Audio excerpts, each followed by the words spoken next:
Saudara, pertanyaan saya, kalau saudara tidak percaya kepada Yesus, Tuhan siapa yang menyelamatkan saudara? Dan sekarang saudara percaya kepada Tuhan yang mana? Ya, karena di dalam Bible, penyelamat umat manusia itu adalah Tuhannya Israel. Lah bagaimana mungkin kita terus-menerus mengutuk bangsa Israel yang punya Tuhan yang memilih bangsa ini? Bagi saudara, karena itu rugi dong kalau tinggalkan Tuhan Yesus. Sudah ada jaminan keselamatan, ada jaminan kepastian. Ya. Mau cari apa lagi saudara? Kita syukuri. Jangan bereksperimen tentang keimanan. Ya, bereksperimen bolehlah untuk hal-hal yang bersifat mau cari kekayaan, tetapi untuk Tuhan jangan bereksperimen. Wah, saya coba dulu deh, saya tinggalkan Tuhan Yesus, saya coba ini. Saudara jangan. Tuhan tahu isi hatimu. Shalom saudara terkasih dalam Tuhan Yesus Kristus. Salam jumpa bagi saudara seiman. Gimana kabar di pagi hari ini? Saya berdoa semua saudara-saudaraku di Indonesia dan di luar Indonesia selalu dalam keadaan yang baik, dipelihara oleh Tuhan kita Yesus Kristus, oleh Roh Kudus-Nya. Ya. Saudara, kemarin saya membahas tentang seorang perempuan, ya, namanya Lea. Ini karena saya melihat podcast Bang Denny Sumargo, Densu. Ya. Kesaksiannya sangat memberkati, saudara. Ya. Dia menceritakan bagaimana sejak kecil dia menyerahkan hidupnya kepada iblis. Dan dia menceritakan kesaksiannya. Saudara tahu bahwa kesaksian atau pengalaman pribadi itu nyata. Dan dia bercerita di podcast Densu itu resikonya, waduh, kalau bukan karena Tuhan, ya dia harus menanggung malu, saudara. Tetapi dia menyatakan itu karena dia percaya sungguh-sungguh bahwa yang menyelamatkan dia adalah Tuhan Yesus. Dia melihat Tuhan Yesus. Ya. Bahkan sejak masih kecil, dia dipakai oleh iblis, saudara. Melalui orang-orang yang dirasuk iblis juga, dan dia juga dirasuk iblis. Sekitar 300 lebih iblis. Saudara bisa lihat di podcast Densu. Ya. Dan bagi orang yang meragukan tentang kekuasaan Tuhan Yesus, saudara lihat, Tuhan Yesus itu masih bekerja dan masih nyata sampai sekarang. Alkitab mencatat, dia terangkat ke surga disaksikan para muridnya. Kemarin saya membahas itu dan ada yang berkomentar, tapi Yesus sendiri berkata dia hanya diutus kepada Israel, umatnya Israel. Iya benar saudaraku. Tetapi itu konteks dalam Matius pasal 15. Perempuan Kanaan yang percaya. Perempuan Kanaan bukan orang Israel kan? Ya. Dia datang kepada Yesus minta tolong. Anaknya perempuan kerasukan setan. Yesus tidak menggubris itu di dalam Matius 15 ayat 21 dan seterusnya. Saudara bisa baca yang punya Alkitab. Ayat 24 Yesus berkata, jawab Yesus, aku diutus hanya kepada domba-domba yang hilang dari umat Israel. Tetapi perempuan itu mendekat dan menyembah dia sambil berkata, Tuhan tolonglah aku. Dia berkata, Tuhan tolonglah aku. Tapi Yesus menjawab, tidak, patut mengambil roti yang disediakan bagi anak-anak dan melemparkannya kepada jing. Kata perempuan itu, benar Tuhan, namun jing itu makan remah-remah yang jatuh dari meja tuannya. Maka Yesus menjawab dan berkata kepadanya, hai ibu, besar imanmu, maka jadilah kepadamu seperti yang kau kehendaki. Dan seketika itu juga anaknya sembuh. Ya. Saudara lihat, di dalam konteks ini, menceritakan bagaimana seorang perempuan Kanaan yang percaya dengan iman. Walaupun Yesus berkata, tidak ada bagianmu. Tetapi dia pun ngomong. Bahkan Yesus memberikan perumpamaan setara dengan apa saudara? Ya, saudara dengar sendiri. Tetapi dia tetap ngotot. Pada saat dia ngotot, Yesus merespon, imanmu jadilah sesuai dengan imanmu. Dia mendapat bagian, saudara. Ya. Jadi kalau saudara berkata bahwa Tuhan Yesus itu hanya untuk umat Israel, saudara salah. Ya. Di dalam Kisah Para Rasul, seorang yang namanya Cornelius, perwira pasukan Itali. Tuhan menyuruh Petrus untuk datang ke rumah Cornelius yang bukan Yahudi. Dan Cornelius pun percaya kepada Tuhan dan diselamatkan. Ya. Yesus datang menyelamatkan bukan hanya orang Israel. Memang saudara, bangsa Israel adalah bangsa yang tersulung. Ya.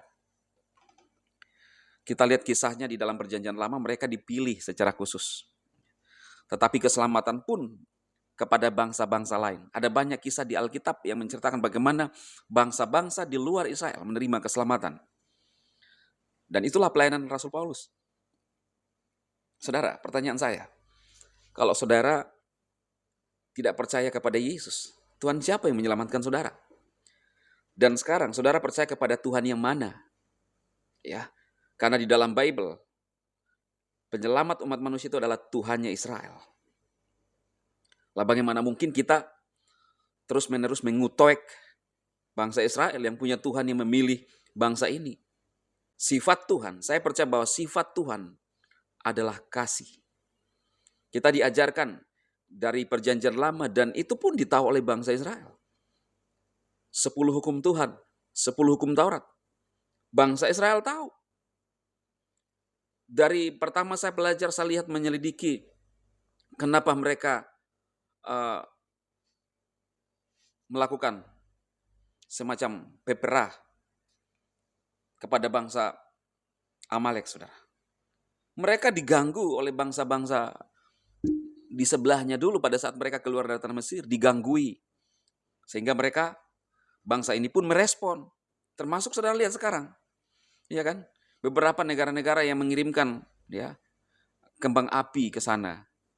Ya direspon karena mereka masih menganut sekarang itu gigi ganti gigi, mata ganti mata. Tapi saya percaya satu saat Tuhan akan memulihkan bangsa ini.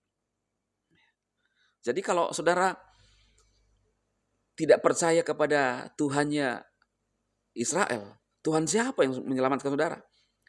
Tuhannya Israel datang, dia memberikan perintah, kasihilah sesamamu manusia seperti dirimu sendiri. Kasih kepada Elohim, kasih kepada sesama.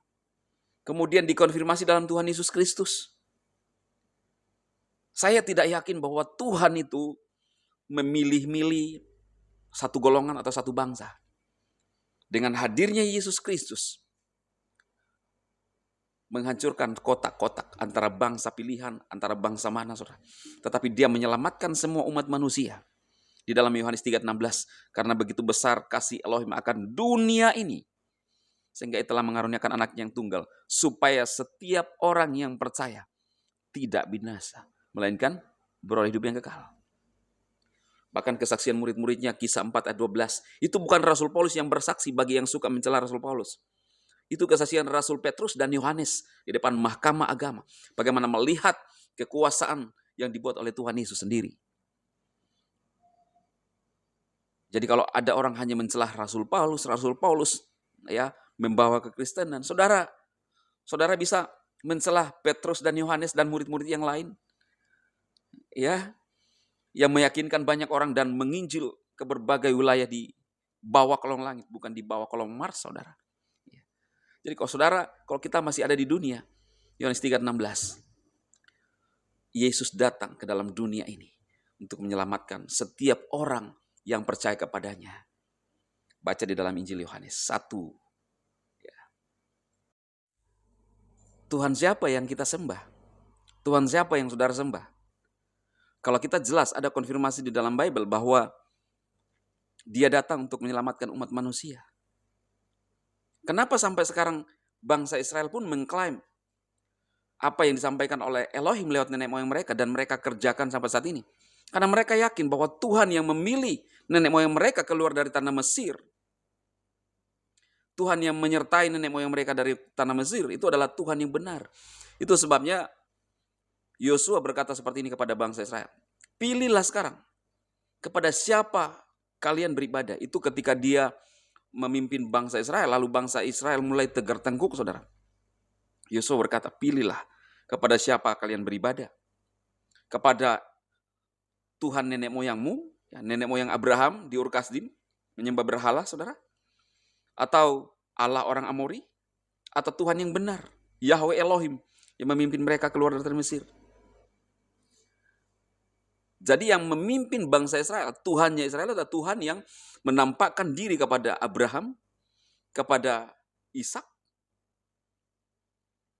dan itulah yang nyata di dalam Yesus Kristus yang telah dinubuatkan. Walaupun mereka belum sepenuhnya, bangsa Israel masih ada yang belum percaya kepada Yesus. Tetapi juga mereka sudah ada yang percaya kepada Yesus. Yesus menampakkan diri kepada mereka secara supranatural. Sampai saat ini, kita tahu bahwa Tuhan Yesus sering menampakkan diri kepada banyak orang secara supranatural. Kenapa? Karena Dia ada. Tidak ada Tuhan yang lain, saudara. Hanya Tuhan Yesus. Ada banyak kesaksian, bukan cuma 1-2 orang. Ya kan? Kalau cuma 1-2 mungkin dipertanyakan, tetapi sudah sangat banyak. Baik itu para dukun seperti Pendeta Daud Tony, dukun sakti. Baik itu yang Lea yang bercerita di podcastnya Bang Densu, mereka mengalami suatu hal yang supranatural. Tuhan Yesus yang datang dalam hidup mereka. Saudaraku, saudara yang percaya yang bermaksud meninggalkan Tuhan Yesus, rugi. Ya, rugi dong. Ya. Hanya Dia yang membawa kita kepada kekekalan. Ingat saudara, ketika kita percaya kepada Yesus bahwa kita adalah ciptaan baru. Ciptaan baru itu dibuat baru memang. Dulu kita warisi dosa dari nenek moyang kita, itu kita tidak ada hubungan dengan Elohim. Tapi ketika kita percaya kepada Kristus, kita adalah ciptaan baru. Kita hidup baru. Dan kita adalah pewaris kerajaan yang disediakan oleh Tuhan Yesus Kristus bagi saudara. Karena itu rugi dong kalau tinggalkan Tuhan Yesus. Sudah ada jaminan keselamatan, ada jaminan kepastian. Mau cari apa lagi saudara? Kita syukuri. Jangan bereksperimen tentang keimanan. Ya, bereksperimen bolehlah untuk hal-hal yang bersifat mau cari kekayaan. Tetapi untuk Tuhan jangan bereksperimen. Wah, saya coba dulu deh. Saya tinggalkan Tuhan Yesus, saya coba ini. Saudara jangan. Tuhan tahu isi hatimu. Melekat kepada Yesus sampai Dia datang. Saudara silahkan share video ini untuk menolong lebih banyak orang yang mulai mundur dari Tuhan Yesus. Ya, saya bersyukur sekali bisa bersaksi lewat media sosial. Tuhan buat ini untuk kita menyaksikan kepada dunia bahwa Yesus adalah Tuhan. Ingat saudara, bukan memaksa, tetapi mewartakan kerajaan Tuhan. Ya, bukan memurtadkan orang, bukan mewartakan. Kalau kita mendoakan mereka dan Roh Kudus menjamah mereka, itu bukan memurtadkan, Roh Kudus yang menjamah mereka.